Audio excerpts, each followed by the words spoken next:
अस्सलाम वालेकुम नाज़रीन, मैं हूं वसीम अली। आप देख रहे हैं Waseem Ali official YouTube channel. नाज़रीन, पाकिस्तान के अंदर दहशतगर्दी एक बार फिर से लौट आई है और अब उस दहशतगर्दी के अंदर जो है वो शिद्दत आ रही है। और आज की अफसोसनाक खबर ये है कि दहशतगर्दों ने पाक फ़ौज की पोस्ट के ऊपर एक हमला किया है और इस हमले के नतीजे के अंदर पाक फ़ौज का बड़े पैमाने के ऊपर जानी नुकसान हुआ है। जो अब तक की रिपोर्ट्स हैं ISPR के मुताबिक 23 पाक फ़ौज के जवान जो है वो शहीद हो चुके हैं इस हमले के अंदर। और जवाबी कार्रवाई के अंदर कितने दहशतगर्द मारे गए, कितने ठिकाने तबाह बर्बाद उनके कर दिए गए, ये तफसीलात आगे चल के आपके साथ डिस्कस करते हैं। लेकिन एक और बड़ी खबर आई है पाकिस्तान के अंदर मियाँ नवाज शरीफ के लिए कि आज अदालत ने नवाज शरीफ के सियासी सफ़र के रास्ते के अंदर हायल एक बड़े कांटे को, एक बड़ी रुकावट को जो है वो हटा दिया है। अब ये नहीं कहा जा सकता कि नवाज शरीफ के रास्ते के अंदर ये आखिरी कांटा था, अभी ये कांटा बाकी है जिसको सुप्रीम कोर्ट ने टेकअप कर लिया है और आने वाले कुछ ही हफ्तों के अंदर अंदर नवाज शरीफ वहाँ से भी सुरखरू हो जाएंगे। क्या तफसीलात हैं आपके साथ डिस्कस करते हैं, लेकिन उससे पहले मेरी आपसे होगी गुजारिश कि अगर आपने अभी तक हमारे चैनल को सब्सक्राइब नहीं किया तो काइंडली अभी हमारे चैनल को सब्सक्राइब कर लीजिए, बेल आइकन को प्रेस करना मत भूलिएगा। और अगर आपको हमारी वीडियोज़ पसंद आती हैं तो हमारी वीडियोज़ को लाइक एंड शेयर ज़रूर कीजिएगा।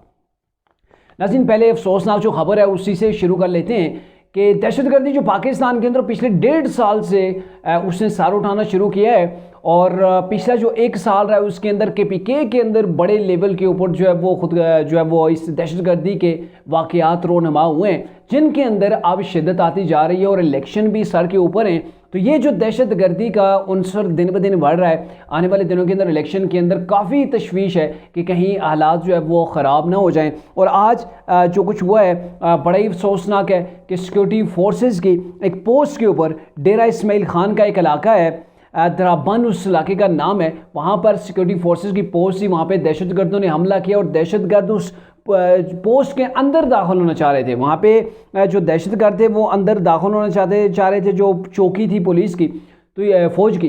तो ये है कि उनको नाकामी का जब सामना करना पड़ा तो उनके पास जो बारूद से भरी हुई गाड़ी थी उन्होंने वो पोस्ट के साथ टकरा दी, जिसके नतीजे के अंदर धमाका हुआ और धमाके के नतीजे के अंदर जो छत वगैरह थी वो सारी की सारी जो है वो गिर गई। नीचे फ़ौजी जवान थे जो दब के वहाँ पर शहीद हो गए। और यहाँ तक की बात नहीं हुई बल्कि वहाँ पे ये कहा जा रहा है कि खुदकश हमला भी हुआ है और ये जो हमले हुए उन हमलों के नतीजे के अंदर जो इमारत थी वो पोस्ट थी वो गिर गई और उसके नतीजे के अंदर जो है वो पाक फ़ौज को भारी किस्म का जानी नुकसान उठाना पड़ा। लेकिन वहाँ पे जितने भी दहशतगर्द आए थे उनको वासिल जन्म किया गया, उनको वहाँ से ज़िंदा बच के जाने नहीं दिया गया। 6 दहशतगर्दों का बताया जाता है कि वहाँ पे वो 6 दहशतगर्द थे जिन्होंने हमला किया था, जिनको जो है वो जन्म वासिल किया गया है। और इसके अलावा 1-2 और जगह भी दहशतगर्दों के ख़िलाफ़ जो है वो ऑपरेशन किया गया है। और दरान है, दरान का एक इलाका है, वहाँ पे 17 दहशतगर्दों को मारा गया है, उनको हलाक किया गया है। और उनकी जो अपने उनके वो कमीन गाहें थी उनको भी जो है वो तबाह करके रख दिया गया है। इसके अलावा एक और जगह पर खलाची जगह का नाम है, वहाँ पे ऐसा ही एक ऑपरेशन हुआ है जिसके नतीजे के अंदर वहाँ पे उनकी जो कमीन गायें थी उनको भी तबाह कर दिया गया और साथ में 4 दहशतगर्दों को वासिल जन्म किया गया है। जबकि वहाँ पे जब गोलियों का आपस में तबादला हुआ तो उसके नतीजे के अंदर पाक फ़ौज के 2 जवानों ने शहादत नोश की है। तो टोटल मिला के आज पाक फ़ौज के 25 जवान जो है वो इस दहशतगर्दी की नज़र हो गए हैं और ये दहशतगर्दी जो कि ख़त्म हो गई थी और कौम जानती है कि इस दहशतगर्दी को कैसे वापस पाकिस्तान के अंदर लाया गया। और अगर आपको याद हो इमरान खान के अंदर रिकॉर्ड ये चीज़ें मौजूद है कि उनकी गवर्नमेंट के अंदर कितने जो है वो फ़ाइटर्स को पाकिस्तान लाया गया, कितने हज़ार फ़ाइटर्स को लाया गया और दीगर जंगजुओं को पाकिस्तान के अंदर लाया गया इमरान के दौरे हुकूमत के अंदर। और मेरे ख्याल में बड़ा वाज़े तौर पर ये सवाल बनता है कि जो लोग इसके अंदर मुलव्वस थे, चाहे उस वक्त के आर्मी चीफ हैं, उस वक्त के DGISI थे, उस वक्त के जो प्राइम मिनिस्टर हैं, उस वक्त के जो प्रेसिडेंट आरफ अलवी थे, इन सब के खिलाफ मेरे ख्याल में तहकीकात होनी चाहिए। इनसे सवाल होना चाहिए कि जिन लोगों को यहाँ से पाकिस्तान से भगाने के लिए पाक फ़ौज ने, अवाम ने इतनी कुर्बानियाँ दी, आपने उन्हीं को वापस पाकिस्तान के अंदर कैसे आने दिया, क्यों आने दिया, ये बड़ा अहम सवाल है और ये मेरे ख्याल में लाजमी उनसे पूछा जाना चाहिए। क्योंकि एक बार फिर से इस दहशतगर्दी ने पाकिस्तान के अंदर जड़ें पकड़ना शुरू कर दी हैं और अगर ये जड़ें पकड़ जाते हैं तो ये पाकिस्तान के लिए एक बहुत बड़ा अलमिया होगा। अब आते हैं जी उस खबर की तरफ कि जिस खबर का मुस्लिम लीग नून के चाहने वालों को जो नून के कायद हैं नवाज शरीफ, उनको काफ़ी सालों से बड़ी शिद्दत के साथ इंतज़ार था। और ये तो होना ही था कि नवाज शरीफ ने सुरखरू इस केस के अंदर होना ही था, ये तो बिल्कुल तय था। और अब नवाज शरीफ को इस्लामाबाद हाई कोर्ट ने क्लीन चिट दे दी है कि अब नवाज शरीफ किसी केस के अंदर जो है वो उनके ऊपर कोई केस बाकी नहीं बचा है। एक नाअहली का मामला बाकी है, उसको भी सुप्रीम कोर्ट ने टेकअप कर लिया है। और जो जनवरी 2024, ये अब 2 हफ्ते रह गए हैं, तो 2-3 हफ्तों के बाद उसके ऊपर भी प्रोसीडिंग चल पड़ेगी और ये डिसाइड हो जाएगा कि आर्टिकल 62F1 के तहत जो नाअहली है उसकी मुद्दत 5 साल है या फिर ताहयात नाअहली थी। और 5 साल अगर नाअहली होती है, मुमकिन तौर पर यही फैसला आएगा, तो फिर नवाज शरीफ आप इलेक्शन भी लड़ेंगे। और आने वाले टाइम के अंदर जो लग रहा है अब तक की जो चीज़ें एक वाज़े तौर पर दीवार के ऊपर कहते होते हैं ना, लिखी हुई इबारत है, तो ये लिखी हुई इबारत है कि अब तक के जो हालात हैं, डेवलपमेंट्स अब तक की जो नज़र आ रही हैं, उसके तहत नवाज शरीफ चौथी बार पाकिस्तान के प्राइम मिनिस्टर भी बन जाएंगे। अल अजीज़िया रेफरेंस था नवाज शरीफ के खिलाफ, पहले तो एवन फील्ड था, वो तो क्लियर हो गया, उसके अंदर क्लीन चिट मिल गई। और आज जो अल अजीज़िया रेफरेंस था, इसके अंदर भी नवाज शरीफ को क्लीन चिट मिल गई। ये नहीं कि नवाज शरीफ की जो अपीलें थी वो बहाल हुई और बहाली के साथ ही ये जो है वो उनके केस जो है वो उनको बरी कर दिया गया है। और आपको बताएं कि ये केसेस नवाज शरीफ की गवर्नमेंट को गिराने के लिए, यानी कि इन केसेस के अंदर कुछ भी नहीं था, ये तो होना ही था। मैंने पहले भी कहा ना, ये तो होना ही था कि नवाज शरीफ ने जो वो बरी होना था, बाइज्जत बरी होना था।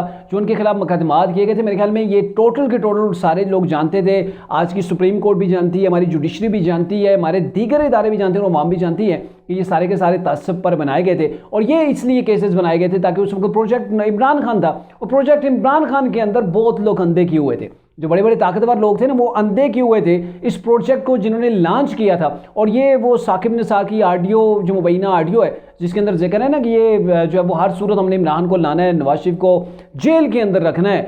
फिर वो जनरल फैज़ हमीद के हवाले से एक इस्लामाबाद हाई कोर्ट के जज थे, उन्होंने कुछ कहा था कि हमें बताया गया था कि 2 साल हमारी मेहनत है, देखना कहीं हमारी मेहनत ज़ाया ना हो जाए, नवाज शरीफ को बाहर नहीं आने देना, तो इनको जेल के अंदर रखना, मरीम नवाज को जेल के अंदर रखना, ये पहले से तयशुदा था। और तयशुदा प्लान के तहत 1993 के चीज़ों को एक्सप्लोर करके वहाँ पे बहाना लगा के बस इन्होंने फिक्स करना था, फिक्स कर लिया, जेल के पीछे भेज दिया। और आज भी नवाज शरीफ को इसी चीज़ का गुस्सा है कि 2017 के अंदर मेरी गवर्नमेंट क्यों गिराई गई, 1999 में गवर्नमेंट गिराई गई, 1993 में गिराई गई, और अब जो है वो ये 2017 के अंदर 2017 के अंदर जो हमारी गवर्नमेंट गिरा दी गई। तो ये एक बहुत बड़ा हमारे साथ ज्यादती हुई है, जुल्म हुई है, और पाकिस्तान के साथ हुआ है। डेफिनेटली जब इस्तेकाम नहीं रहता, पाकिस्तान के अंदर बदअमनी आती है, सियासी इस्तेकाम नहीं होता, तो डेफिनेटली मैशत ने पीछे जाना है ना।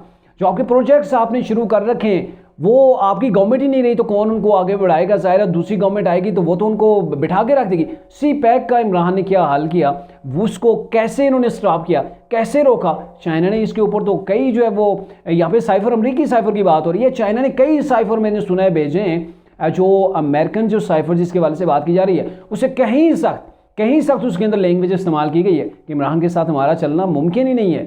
ये जो शख्स है, ऐसे हालात के अंदर तो हमारी दोस्ती भी कायम नहीं रहेगी।